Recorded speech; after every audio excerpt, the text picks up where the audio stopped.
Привет, ребятки! И сегодня я сделаю обзор на тушь от Winsor и Newton. По идее, должно было быть какое-нибудь видео с предновогодней тематикой, но, видимо, не от меня. Как вы знаете, я вообще не очень люблю различные тематические видео, которые нацелены именно на, там какой-нибудь праздник, еще что-то. Поэтому на моем канале их практически нет. И в этом году, скорее всего, никакого новогоднего видео тоже не будет. Зато последнее видео в этом году будет весьма полезным, потому что вдруг кто-то задумался о покупке данной туши. Такой производитель, как Winsor и Newton, ворвался на российский рынок вполне себе недавно. Сначала это были маркеры, потом начали появляться различного рода кисточки, краски, потом тушь. И сейчас у меня есть только тушь. Одна баночка такой туши стоит примерно 230-240 рублей. Приобретала я их в Москве, так как в нашем городе ничего кроме маркеров от Winsor и Newton мне больше найти не удалось. А заказывать их по интернету было не весьма экономично, потому что мне пришлось бы заплатить 500 рублей за 2 баночки туши и плюс 500 рублей за доставку до пункта самовывоза. И я подумала, что 1000 рублей как-то слишком дорого, поэтому мне будет проще дождаться поездки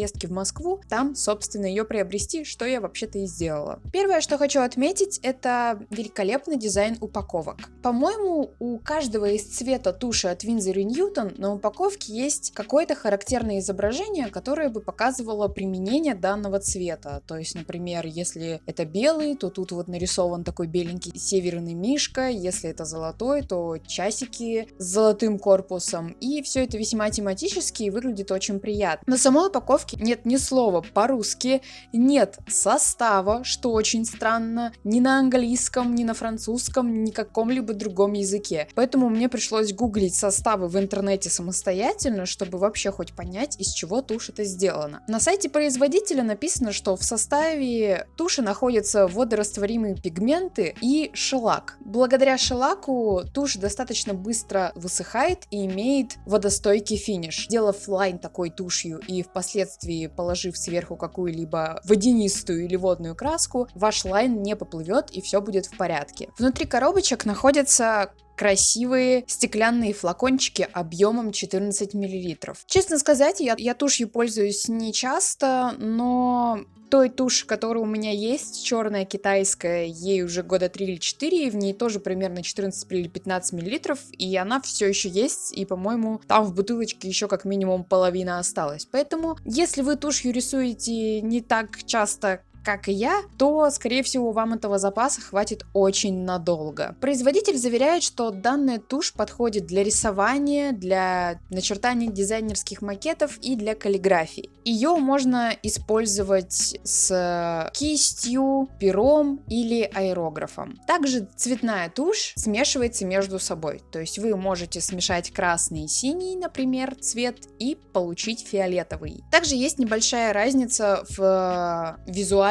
составе самой туши. Например, золотую тушь нужно перед использованием взболтать, потому что золотой пигмент, вот эти самые блестки, они оседают на дне баночки, и для того, чтобы они вошли в контакт со связующим и получилась та самая тушь, а не просто блестки из баночки, нужно как следует потрясти баночку, чтобы это все смешалось. Но после открытия баночки необычайно красивое зрелище, когда это связующее входит в контакт с блесками, и они так переливаются и как будто пузырятся, и в баночке происходит какое-то магическое действие. В то время как белую тушь взбалтывать не надо. Там связующее уже полностью смешано с пигментом, но я по какой-то причине все равно взбалтываю, потому что как-то раз у меня была белая тушь от Koch и Nur, и ее приходилось взбалтывать как эту золотую. Кстати, примечательный факт. Многие жалуются, что цветная тушь по истечению некоторого времени, вообще любая тушь, начинает очень неприятно пахнуть. И это последствия того, что вы постоянно можете опускать кисточку или любой другой инструмент именно в баночку с тушью, таким образом занося туда бактерии, которые там размножаются и, соответственно, входят в контакт с шелаком и начинают пахнуть. Поэтому перед использованием советую вам отлить небольшое количество туши на палитру или хотя бы в колпачок. Тогда она имеет меньше возможностей испортиться и неприятно запахнуть. Что могу сказать про саму тушь? Тушь очень укрывистая, работает по любым поверхностям, перекрывает черные линии, даже белая тушь. Обычно, рисуя какими-нибудь белыми материалами, не всегда получается что-то перекрыть темное с первого раза, но с белой тушью от Winsor & Newton прекрасно получается перекрывать даже черный насыщенный лайн. И для меня это плюс, потому что какое-то время я делала различные белые акценты именно акрилом, но акрил долго сохнет и иногда может быть, знаете, таким резиновым как будто, и склеивать между собой страницы или просто высыхать и отваливаться от, например, бумаги с какой-то очень пористой текстурой, как, например, в данном случае акварельной. Тушь от Koh-i-Noor хоть и стоит дешевле, но она желтеет со временем и, опять же, очень быстро портится, даже несмотря на то, что ты вроде и пытаешься отливать эту тушь постоянно, но она не очень укрывистая по сравнению с Winsor & Newton. Стоит она, конечно, на 100 рублей дешевле, но, с другой стороны, 100 рублей не такая уж и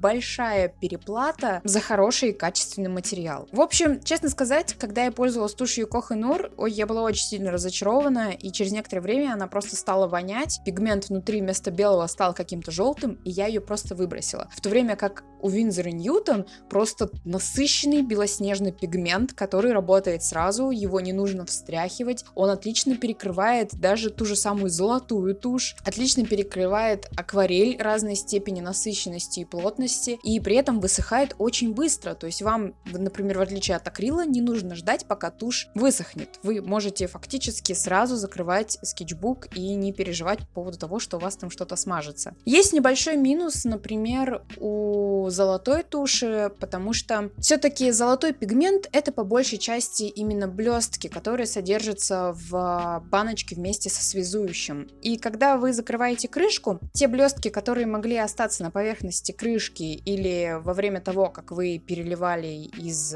бутылочки с тушью в какой-то резервуар себе немного для рисования, там на горлышке и на самой крышке может остаться небольшое количество связующего, но связующее со временем испаряется, а вот эти самые блестки высыхают, и когда ты начинаешь открывать золотую тушь, все эти блестки осыпаются вокруг, и у тебя все вокруг становится золотым. У меня с тех пор золотое нафиг все. Клавиатура, руки, бумага, стол. И это мелкие блестки, которые сложно собрать. Это, пожалуй, единственный минус, который я отметила для себя в этой туше. И я думаю, такая же проблема, скорее всего, будет у серебряной и бронзовой туши, если они, конечно, есть в данной серии, я не уточняла, но я точно знаю, что разноцветных тушей у Winsor & Newton достаточно много, и они даже продаются наборами по 6 цветов. Это, кстати, очень удобно и в некоторой степени даже экономичнее. Также, опять же, наверное, минус для меня это то, что на упаковке ни с какой стороны, ни на стекле, ни на коробочке нет информации о составе туши. Это как-то очень странно, потому что все-таки мы проверяем составы перед тем, как что-то купить. И, например, если ты художник, который хочет себе высокопигментированный какой-то продукт, ты всегда проверяешь состав, наличие пигмента, какое там связующее, дорогое или дешевое. Ну и, соответственно, от этого ты отталкиваешься и понимаешь, как может выглядеть твоя работа, как это все по светостойкости.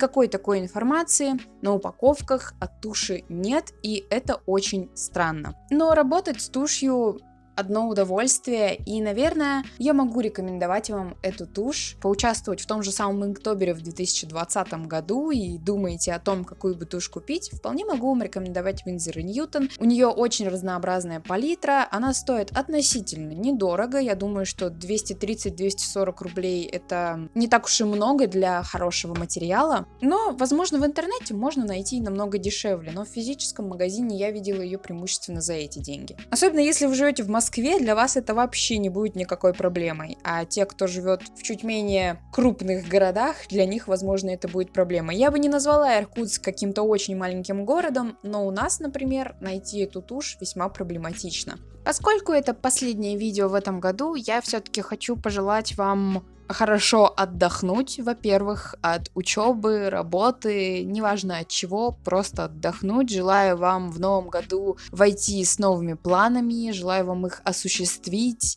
желаю вам побольше рисовать, если вы рисуете, желаю вам много вдохновения и тем, кто находится сейчас в каком-то арт-блоке или творческом кризисе, наконец-то из этого арт-блока или творческого кризиса уже выйти, взять жопу в руки, так сказать, и начать рисовать. А на этом я говорю вам большое спасибо за просмотр, ставьте лайки, подписывайтесь на мой канал, посмотрите мои другие видео, если вы впервые на моем канале. В ссылках в описании вы найдете мой паблик ВКонтакте и мой инстаграм, где я публикую свои работы и скетчи. А также очень сильно вы поддержите меня и развитие моего канала, если просто поделитесь этим видео со своими друзьями и в своих соцсетях. Вам я желаю творческих успехов, хороших вам праздников и выходных, и всем пока!